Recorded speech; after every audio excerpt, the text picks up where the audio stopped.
नमस्कार दोस्तों, mini SUVs की समीक्षा वाली कड़ी में आज आपका स्वागत है। आज दोस्तों हमारा तीसरा वीडियो है जो कि रेनॉल्ट के काइगर के बारे में है। काइगर भी मिनी एसयूवी सेगमेंट के अंदर एक अच्छा खासा नाम कमा रही है, अच्छी खासी धूम मचा रही है। कहा जाए कि 2021 के अंदर जो लॉन्च हुए तो उनके अंदर सबसे बड़ा नाम किसका आएगा, तो काइगर उनमें से एक होगी, क्योंकि अच्छी खासी सेल भी ये गाड़ी हो रही है, तो इसके बारे में भी वीडियो बनना लाजमी था। सेंसिबिलिटी की बात करते हैं दोस्तों। पहली बात, सेंसिबिलिटी में दोस्तों एक गाड़ी हमें क्यों लेनी चाहिए। दोस्तों एक सबसे बड़ा एस्पेक्ट इस गाड़ी के अंदर जुड़ा हुआ है इसका प्राइस।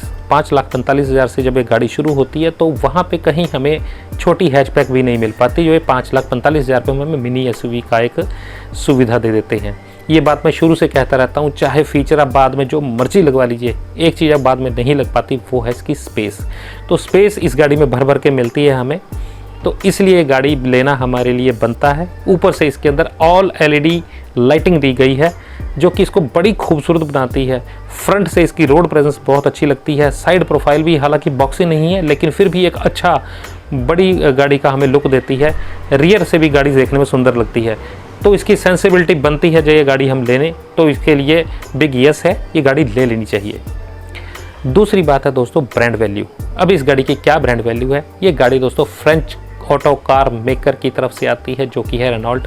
रेनॉल्ट ने जो गाड़ी ये पेश की है, उस गाड़ी के अंदर दोस्तों जानी जाती हैं अपनी बड़ी अच्छी रोड प्रेजेंस वाली गाड़ियों के लिए, बल्कि गाड़ियां बनाते हैं। डिज़ाइन बड़े खूबसूरत होते हैं इनके। हमारे लिए उदाहरण दोस्तों हमारे सामने हैं, जैसे कि क्विड, डस्टर और ट्राइबर जैसी गाड़ियाँ उन्होंने बनाई, जो कि बहुत ही रोड प्रेजेंस के मामले में अपनी छाप छोड़ के जाती हैं। तो ब्रांड वैल्यू के हिसाब से अगर दूसरी तरफ देखा जाए तो इनके सर्विस नेटवर्क और मेंटेनेंस के लिए अगर देखा जाए, या फिर गाड़ी हमने खरीदनी हो तो शोरूम भी अच्छे खासे हैं। हमारे इंडिया के अंदर अच्छा खासा इनका नेटवर्क है, तो वहाँ पे भी कोई हमें इतनी खास परेशानी नहीं आती। तो ब्रांड वैल्यू के हिसाब से अगर देखा जाए तो ये गाड़ी खरी उतरती है, हम ये गाड़ी के ऊपर जा सकते हैं, दांव लगा सकते हैं। अगली बात करूँ तो मेंटेनेंस की, क्योंकि दोस्तों ये गाड़ी जो छोटा इंजन है इसका 5,45,000 रुपये में से वो गाड़ी शुरू कर देते हैं। जब ये गाड़ी 5,45,000 से शुरू हो रही है तो उस हिसाब से रेशो निकाल के अगर देखें तो इस गाड़ी का मेंटेनेंस भी कम होगा, मेंटेनेंस के ऊपर कॉस्ट कम लगेगी हमें।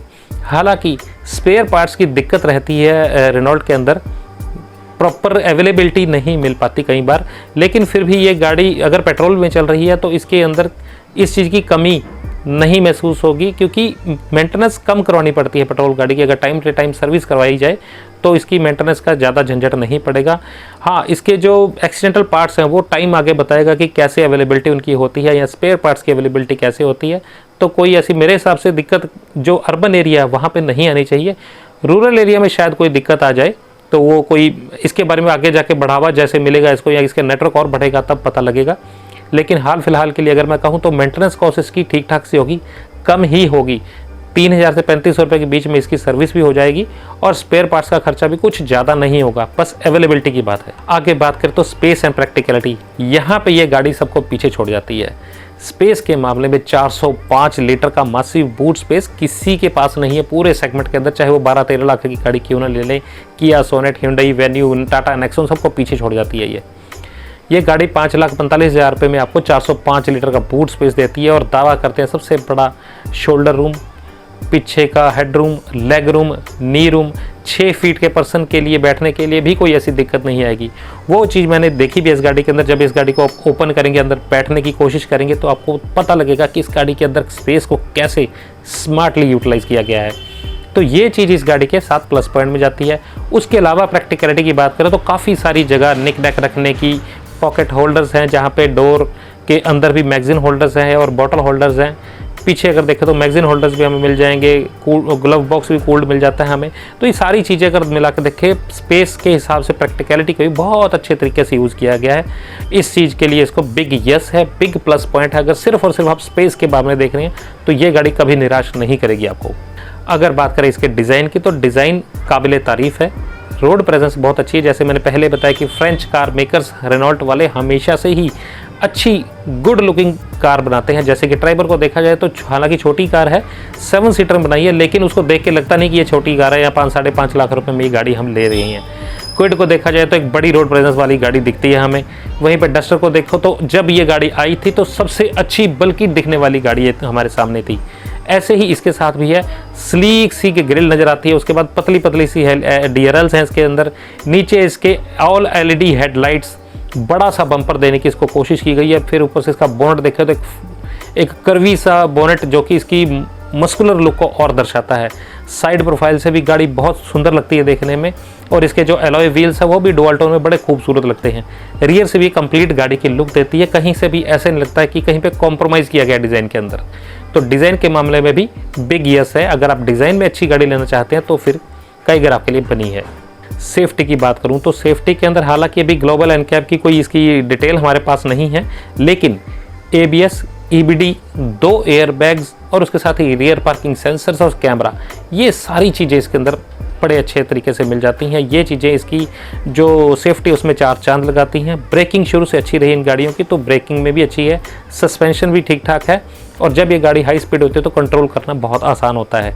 हैंडलिंग के मामले में रेनॉल्ट की गाड़ियाँ भी अच्छी होती हैं, तो हैंडलिंग एक बहुत बड़ा रोल निभाती है सेफ्टी के मामले में। आगे बात की जाए तो दोस्तों इंजन की बात करता हूँ। अब इस गाड़ी के अंदर अपने सेगमेंट के अंदर सबसे छोटे इंजन आते हैं। 2 इंजन ऑप्शन इसके अंदर आती हैं, वो केवल और केवल पेट्रोल में आते हैं। 1.0 लीटर के दोनों इंजन है, एक नेचुरली एस्पिरेटेड है, एक टर्बो इंजन है। 1.0 लीटर का जो नेचुरली एस्पिरेटेड इंजन है उसकी पावर 271 bhp की पावर जनरेट करता है वो 96 Nm की टॉर्क के साथ। ये भी इंजन सबसे छोटा है नेचुरल एस्पिरेटेड इंजन में। इसमें मैनुअल और ऑटोमेटिक दोनों की सुविधा मिल जाएगी। उसके अलावा जो टर्बो इंजन आता है वो 91 bhp की पावर जनरेट करता है 160 Nm की टॉर्क के साथ।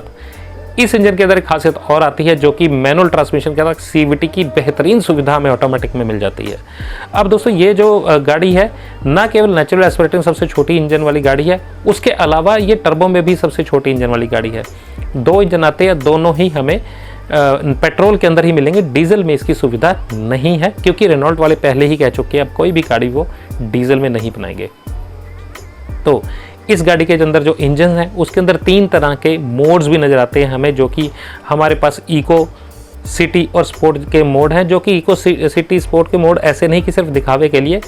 आप स्पोर्ट मोड में उसको रखिए, हाईवे के ऊपर आप चलेंगे तो स्टीयरिंग आपको हैवी फील होगा, इंजन में से थोड़ी पावर और ज़्यादा जनरेट होगी। तो ये चीज़ों का थोड़ा सा मिश्रण भी इसमें किया गया है, जो कि छोटी गाड़ियों के अंदर देना एक बहुत बड़ा प्लस पॉइंट मेरे को नज़र आता है। इंजन के मामले में भी ये गाड़ी ठीक है, क्योंकि पावर टू वेट रेशो इसकी अच्छी है।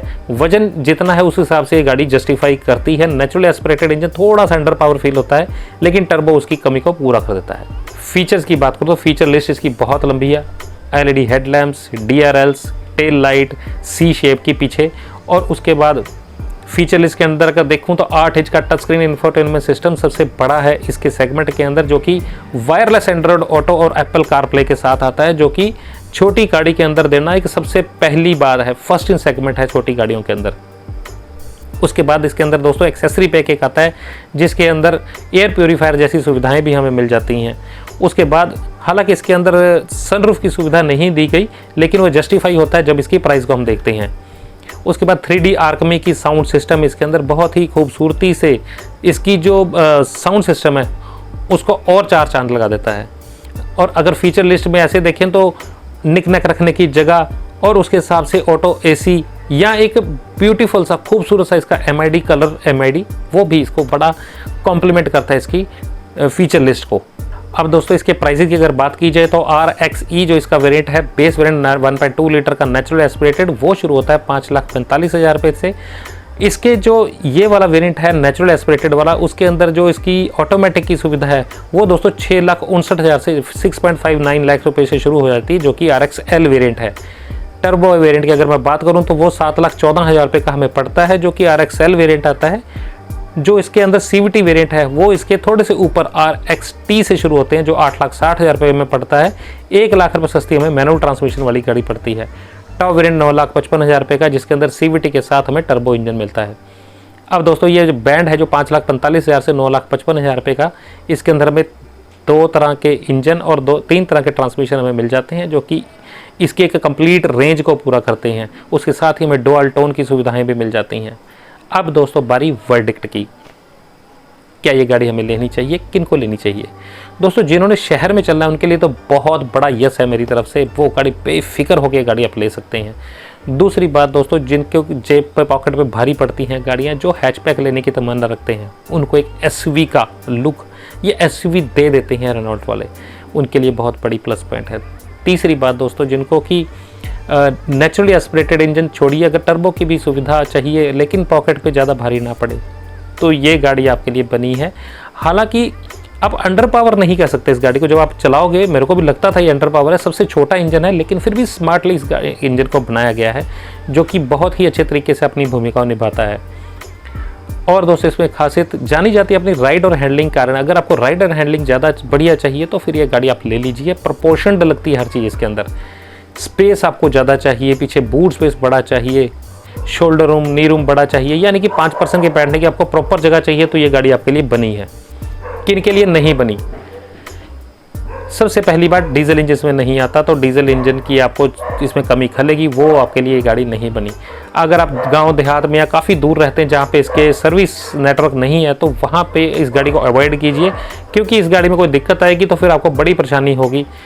शहर में हम रह रहे हैं, कोई स्पेयर पार्ट आपको अवेलेबल नहीं है, तो 2 दिन 3 दिन बाद हम जाके पता कर सकते हैं, लेकिन अगर आप दूर रह रहे गाँव देहात में, तो वहाँ पर बड़ी दिक्कत आपको आने वाली है। अगर आप गाड़ी बहुत लॉन्ग टर्म के लिए 10 से 15 साल के लिए रखना चाहते हैं, तो फिर ये गाड़ी आपके लिए नहीं बनी। इसके अंदर कॉम्प्रोमाइज़ कहीं जगह पे किए लगते हैं, वो वाली चीज़ें जायज़ हैं, लेकिन अगर आप काफ़ी देर के लिए, बड़ी देर के लिए रखना चाहते हो 10 से 15 साल के लिए, तो ये गाड़ी आपके लिए नहीं बनी। रीसेल वैल्यू आपको अच्छी लगती है, तो रीसेल वैल्यू के हिसाब से मेरे हिसाब से ये गाड़ी अभी इस कवायद में खड़ी नहीं उतरेगी, क्योंकि सबसे पहले जब डस्टर आई तो उसकी सेल बहुत अच्छी आई, रीसेल वैल्यू बहुत अच्छी थी, धीरे धीरे करके कम हो गई, लेकिन इसके साथ ही मेरे को लगता है ऐसे ही होगा।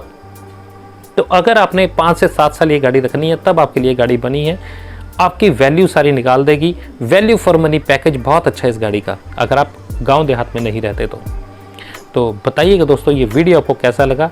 शेयर कीजिए अपने दोस्तों के साथ जिन्होंने काइगर के लिए मूड बना रखा है। हो सकता है कई और खुश हो गए हो, या कोई ऐसे लोग हो जो मेरी बात से निराश हो गए हो, लेकिन आप कमेंट करके पूछ सकते हैं। कभी भी आप कमेंट कीजिए, car@gmail.com पे कभी भी आप सवाल पूछ सकते हैं। ये वीडियो कैसा लगा? वीडियो पसंद आया तो लाइक का बटन जरूर दबा दीजिएगा। सीट बेल्ट लगाकर आराम से ध्यान से गाड़ी चलाएं। सेफ रहें, तंदुरुस्त रहें। नेक्स्ट वीडियो तक जय हिंद दोस्तों।